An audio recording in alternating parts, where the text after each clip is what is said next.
नमस्कार, आप सभी का हार्दिक स्वागत है हमारे इस पवित्र YouTube श्रृंखला में, जहां हम सुनेंगे और समझेंगे श्रीमद् भागवत महापुराण की दिव्य कथाएं। यह केवल एक ग्रंथ नहीं, बल्कि स्वयं भगवान श्रीहरि का अवतार है, जो हमें धर्म, भक्ति और ज्ञान की ओर ले जाता है। श्रीमद् भागवत वह अद्भुत पुराण है, जिसमें भक्ति की पराकाष्ठा है, ज्ञान की गहराई है और जीवन का परम सार छुपा है। तो आइए, श्रद्धा और भक्ति के साथ इस दिव्य यात्रा की शुरुआत करें, श्रीहरि के नाम स्मरण और भागवत महात्म्य के साथ। हर दिन एक नई कथा, एक नई सीख और एक नया अनुभव, यही है भागवत पुराण की विशेषता। यदि आप सनातन धर्म, श्री कृष्ण लीला और आत्मिक शांति की खोज में हैं, तो यह श्रृंखला आपके लिए है। नमस्कार, आप सभी का हार्दिक स्वागत है श्रीमद् भागवत कथा के प्रथम एपिसोड में। आज से हम आरंभ कर रहे हैं उस दिव्य कथा का श्रवण, जिसे सुनना मात्र ही आत्मा को शांति देता है और जीवन को सच्चे अर्थों में धन्य बना देता है। कथा प्रारंभ करने से पहले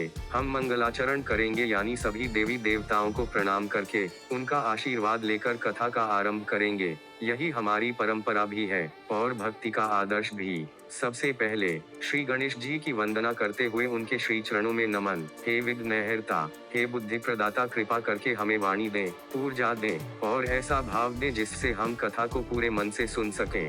फिर हम प्रणाम करते हैं भगवान विष्णु को, जो इस संपूर्ण सृष्टि के पालना करता है, शिव शंकर को, जो संहार करके पुनः जीवन चक्र को गति देते हैं, ब्रह्मा जी को, जिन्होंने इस सृष्टि की रचना की, सरस्वती माता को, जिनकी कृपा से हम ज्ञान अर्जित करते हैं, और धरती माता को, जिनके सहारे यह जीवन चलता है। इसके बाद हम करते हैं उन सभी महापुरुषों को नमन, जिन्होंने इस श्रीमद् भागवत कथा को संसार में प्रचारित किया। श्री वेदव्यास जी, श्री सुखदेव जी, श्री बलराम, उद्धव, अक्रूर, राधा रानी, रोहिणी माता और विशेष रूप से ब्रज की ग्वाल बाल, गोपियां, वृंदावन की लताएं, यमुना जी, गोवर्धन पर्वत, इन सभी को हम अपने हृदय में वास देते हुए वंदन करते हैं। हे गोपाल, बार बार मुझे ब्रजभूमि की धूल में लौटने का अवसर देना। अब हम जानेंगे श्रीमद् भागवत सप्ताह की विधि। इस कथा को सप्ताह रूप में किया जाता है। यह एक विशेष यज्ञ होता है, जिसके लिए कई बातें ध्यान में रखनी होती हैं। सबसे पहले कथा के लिए शुभ मुहूर्त का चयन करें।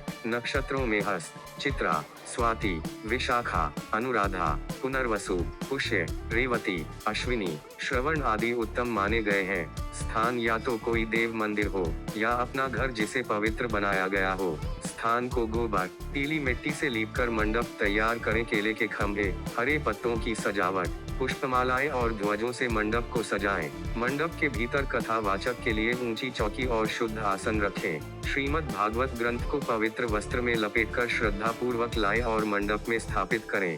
दीवारों पर भगवान की लीलाओं से संबंधित चित्र लगाएं। कथावाचक का मुख पूर्व की ओर हो और श्रोताओं की बैठने की व्यवस्था पंक्तियों में करें। पहली पंक्ति साधुओं के लिए, दूसरी वानप्रस्थों के लिए, तीसरी गृहस्थों के लिए और स्त्रियों के लिए पृथक स्थान हो। श्रोता कभी वक्ता से ऊंचाई पर न बैठें। अब आता है पूजन विधि का क्रम। गणेश, ब्रह्मा, हनुमान, परशुराम, नारद, नारायण, सरस्वती माता आदि सभी देवताओं का पूजन करें। कलश स्थापना, मंत्रोच्चार जैसे गणेश मंत्र, द्वादशाक्षर मंत्र, गायत्री मंत्र और विष्णु सहस्रनाम, इनका जाप करें। श्रीमद् भागवत का मूल पाठ प्रतिदिन सूर्योदय से 3 घंटे तक करें, फिर उसका भावार्थ 2 घंटे तक सुनाएं। मध्याह्न और रात्रि में भगवान के नाम का कीर्तन करें, ताकि वातावरण भक्ति से भर जाए। हर दिन कथा के अंत में श्रीमद् भागवत ग्रंथ की आरती अवश्य करें और जब 12वां स्कंद समाप्त हो तो ग्रंथ और वक्ता दोनों का पूजन करें। वक्ता को वस्त्र, आभूषण या दक्षिणा से सम्मानित करें और अंत में प्रसाद,